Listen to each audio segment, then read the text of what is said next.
I didn't give it any real weight when she sent, "Can we talk later today?" It was a Friday afternoon, and I was driving home from work, already easing into weekend mode. We'd been together almost 2 years. We had our ups and downs like any normal couple, but nothing that felt foreboding. If anything, I assumed she wanted to bring up something positive. Maybe finally planning that trip we kept mentioning, or talking seriously about moving in together like we joked about. My mind was leaning forward. Hers had already stepped away. We met that evening at her place. It was small but warm, soft lamps, plants in every corner, and that familiar blend of vanilla candles mixed with her perfume. Usually she'd greet me with a hug or that playful little grin she used when she had something sweet to say. Not this time. She was seated on the couch, arms folded, eyes distant. I took a seat across from her, suddenly conscious of the heavy silence. Then she said it. "I've been thinking, and I need some space. Maybe we should just be friends." Her voice was calm, like she'd rehearsed the sentence over and over. She wasn't debating. She wasn't emotional. She was finished. For a moment, I honestly thought I misheard her. None of it made sense. Just a week earlier, she'd posted a photo of us with a caption about soulmates. 2 nights before, we were curled up on her couch watching our favorite series. And now she wanted to reduce us to friendship. I really looked at her then, her expression, her posture. And there was no guilt, no doubt, just quiet finality. And then I did the one thing she didn't anticipate. I smiled.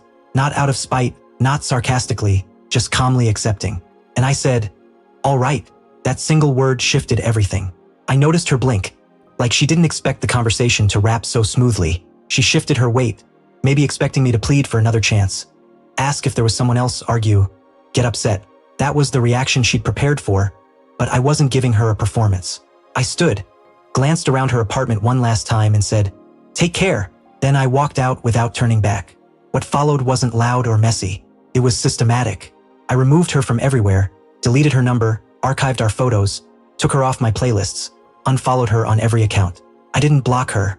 I just severed the line. People say that's petty. It isn't. It's self-preservation. That night, I sat alone in my own apartment. No lights, no sound, just me and the empty space her absence created. And yes, it hurt. It burned in a way that's hard to explain. But I didn't reach out. Not once. Days slid into weeks. Weeks slid into a month. Around week 4, she texted me, "Hey, just checking in. Hope you're okay."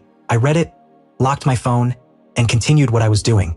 A few hours later, "I miss talking to you." She wanted a response. I gave her nothing. 6 weeks after the breakup, a mutual friend hosted a small get-together. I wasn't sure if I should go, but I needed a different environment, so I went. She was there. The look on her face when I walked in said everything. She wasn't expecting me to be doing well. I had cleaned up, looked healthier, moved with more ease. I laughed without effort. I was present. Meanwhile, she looked like someone realizing a moment she'd counted on was never coming. We didn't talk, but I caught her watching me more than once. Later, that same friend told me what she said afterward. "I didn't think he'd just go cold like that. I thought we'd still be close." And that's when everything snapped into place. She never actually thought she'd lose me. She wanted the freedom, but not the cost. She expected to keep the emotional access, to have me nearby whenever she felt lonely. Someone to return to, a comfortable fallback. But I wasn't going to be the one she sought out when her newfound space didn't feel the way she imagined. She asked for space. I gave her distance. She wanted to remain friends. I became a ghost in the story she ended. She expected a safety net. I cut the line. It's been over a year now, and honestly, I've changed more than I ever expected. I traveled alone for the first time. I started journaling. I rebuild friendships i det let drift.